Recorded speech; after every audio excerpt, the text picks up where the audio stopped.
Hi, in this video we'll see how to set up and use our own access tier. In certain cases, we need users connected to VPN tunnels to use the company's public IP addresses to access the internet. This might be necessary, for instance, when accessing web services that use additional security measures and monitor the source IP address. As this is one of the scenarios where having your own access tier can be useful. Next, we'll explain what it is and how to set it up. The first thing we need to do is deploy the virtual machine.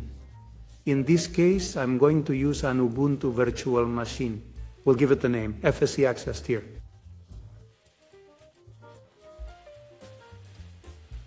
And we'll select Linux, and in this case, we'll use a 64-bit Ubuntu. We select the hard drive as memory and network card. In this case, I have created a separate security zone in my firewall, considering that this machine will receive traffic from the internet and will act as a proxy. So all connections will originate from its IP address, which we can see here is 172.16.110.15. Therefore, in the firewall or the network where it's located, we should allow access with origins to the IP address for the resources that we will later publish within the CSE console. Here, as last time, I log in with the SSH client PuTTY and will start configuring the access tier part in the CSE console. After clicking the Add button, it asks for a name and description. We're going to call it Ubuntu Access Tier 0. We can have a single installation or with just one access tier, or we can have several in high availability and with load balancing. In this case, no. We'll have a device that will check the workload and distribute the work among all of them. Let's also mark here the network that we are going to publish.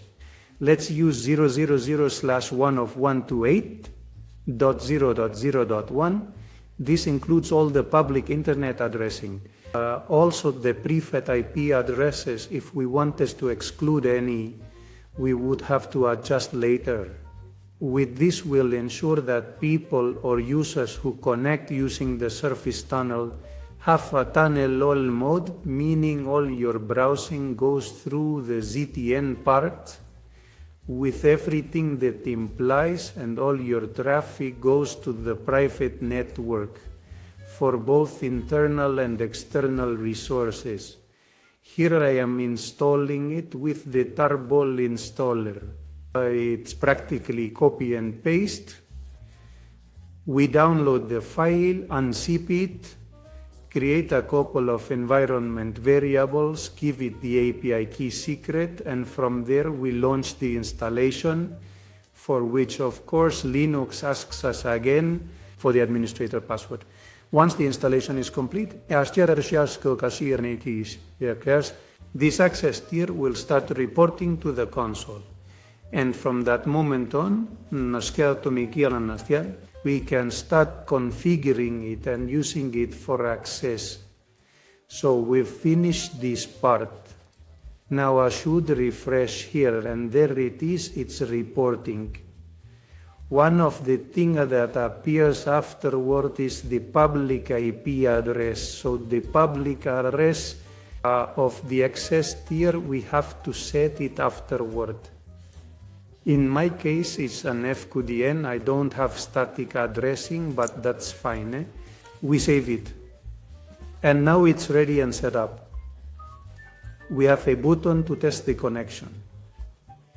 It's important to have ports 80403 and 8443 open for TCP and UDP on 51.820. Here I have opened the web page to see my IP address before pressing the button. The next thing we are going to do is generate a Surface tunnel. We're going to call it tunnel all mode. And when selecting the network, apart from the firewall and the connector, I also see this access tier, and we select it. Here we have all the exceptions and other things we can add or configure. Here I'll go directly to the part where I assign the policy on which users have privileges to access. I'll put all users, all devices, regardless of their trust level. Now we launch the cessation app and log in with our credentials, and what we're going to do here is bring up the service tunnel to check that indeed all the traffic is going through this tunnel all mode that I named. At first it doesn't show up. We refresh and here we have our new service tunnel available. Let's click on connect. We're connected and we go directly to update the website and we see the IP routing change. Also keep in mind that if we have a site already published with a host of a website where we don't need a service tunnel, that object is still available.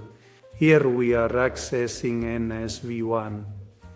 If we look at where the traffic has been, we go to Home Events and expand the last access. In this case, at 6:10 in the afternoon, we see it has been reported by an agent that we didn't create. Thanks for joining us in this video. I hope the information was useful. Don't forget to give us a like if you enjoyed it and subscribe to the channel so you don't miss any of our upcoming content. See you in the next video. Take care.